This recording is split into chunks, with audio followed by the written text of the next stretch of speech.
Welcome everybody to the menu navigation. Name's Rakino. If you have any questions, comment below, please. If you never played Battlefront before, you're gonna have to sign in with an EA account. Once you log on, once you get in and start an account, this menu should pop up. We'll get into the menu in a minute, but if you wait here too long, you get a screensaver. Screensavers can change. This one happens to be the A-Wings flying around. Go to the top, see play, there's collect, stats, season pass, and settings. But we're going to go back to the play. At the bottom you'll see the ultimate pack. It's basically an advertisement so that you can go buy all the expansions as they come out and all the extra stuff you can get. If you click it, it'll go to a website where you can purchase it. To the right of that, there's the Back to Bomb star card. That's just showing you new news that comes out. If you click it, it'll go to a website, show you all the new stuff that's going on in the world of Battlefront. At the very bottom, you'll see the tutorial. If you click that, it will just basically show you all the keys of playing. For now, we're going to go to missions. There's training, battles, and survival. To start, we're going to go to the training. Training basically is these short missions that are really cool. I wish they came out with more. Hopefully in the future we'll see some more. Next we're going to go into battles. Battles is against AI. You can do on the right side you have hero different battles, or on the left you have battles as troopers. We're going to go to survival. Survival is basically waves of enemies on all these different levels. There's 15 waves each. So on the missions and skirmish is all offline battles. On this one you can play Walker Assault or Fighter Squadron. Basically we would play online, but you can actually play it offline. Next we're going to move over to the Collect. Collect just shows you all your unlocks. You have star cars, blasters, appearance, and hut contracts. Jabba the Hutt. For to start, we're going to go into star cards. If you go to the cards, it shows you all the stuff that you can have. There's tons of different star cards. In your hands, you can create your different hands, and you see the jump pack and the thermal detonator. You can choose two of those type of star cards. In the middle, you have a special star card, which gives you extra abilities. You can also create a second hand or multiple hands and rename them. Shows you all the little information you can do with it on the bottom there. Trait cards are special abilities, so once you kill enough people, it starts to give you better abilities. For instance, I have Scout on that will keep you from enemies from seeing you while you're running. But the better you get, you can start shooting and they won't be able to see you. Next, we're going to go and move over to the blasters. Blasters just show you all the different weapons you got and the different damage and fire rate, range, or cooling power. Next, we're going to go move over to the appearance.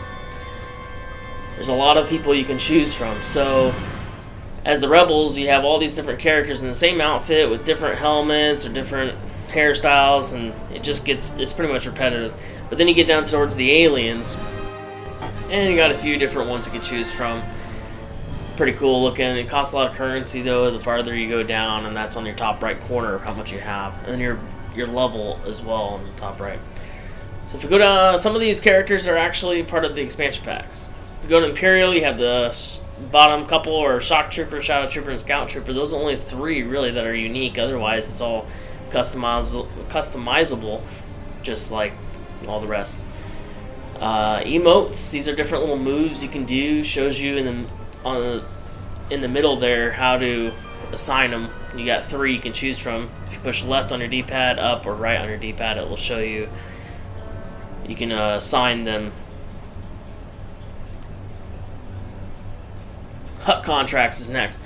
In the hut contracts, this is one of the add-ons they gave for free. It's pretty cool. He will give you, for a price, he'll actually let you try to unlock stuff.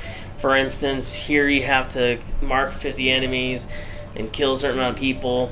All these have different objectives. Once you meet the objective, he'll give you the actual star card or the weapon.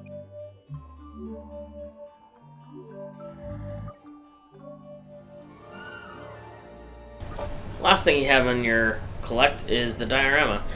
This just shows you all the different little figurines you can collect while playing the game by doing different things, like achieving rank 50, killing so many people with a certain vehicle or whatnot. There's a bunch of them here. And they keep adding on with the expansion. That's it for collect. We'll move over on to stats. One thing I meant to show you in the menu here is that little car, the cloud car you see on the right side of your screen. You can actually move that with your joystick if you just move it around a little bit. So on this screen you see the left, it says your multiplayer. That's just going to show you all your stats throughout the game, your objective score, all that stuff. On the right you have the challenges.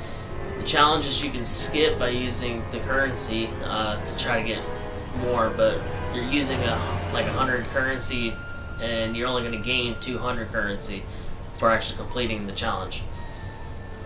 On the right you have the base command. This is an app for the companion for this game. It actually shows you a lot of stuff for this game, and then you also have the mini game on the app. That's it for your stats. Next is Season Pass. Season Pass, all it does is just shows you what the packs that are coming out. It's an absolutely useless page besides that. Settings shows you your controls, your gameplay, you can change things on there, your credits list for each expansion and the main game. Your video will tell you how bright you want it, or graphic settings. Audio, how you want to hear it. And EA account, which I'm not accessing because I don't want to show you my account. Next you have your multiplayer, probably one of the more complex things to navigate. I used to like the old way they had it before they did the update. On the bottom it shows your expansion pack playlist. If you click X on one of the playlists, it'll just start playing everything that you can on that playlist. Or if you go to Best Bin, the same thing, it'll start playing all the different types of games you can play. If you click Square, it'll show you can specifically choose a type of game you want to play. Extraction is the game mode that came out with Outer Rim. For Best Bin, if you push Square again, here's all the different games you can play. Sabotage is the game mode that came out with that expansion pack as well. 40 player modes.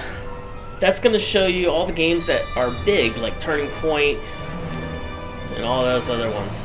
12 player games, if you click it, it's going to show you those 12 player games. Finding hero games is going to be Heroes vs. Villains or Hero Hunt. There's only two. If you list all the game modes, you have all the different types of games that are in the game, except for expansion packs. They do not include that. If you push Square, you can actually choose a map. So if I want to play Supremacy, I can choose a map I want to play. The downside of doing this for these different maps is, depending on how many people are online, you might not be able to find a match. So you're better off just clicking X and let it find a map for you that's available. Each map has a different, or each type of game mode has different maps. So test them out, play them, see what's up. Underneath, list all modes you have private match. It's basically playing with your friends online. That wraps up the menu navigation. So if you have any questions, comment below, and please subscribe to my channel. Everybody have a wonderful good morning, afternoon, or good night. May the force be in your navigation.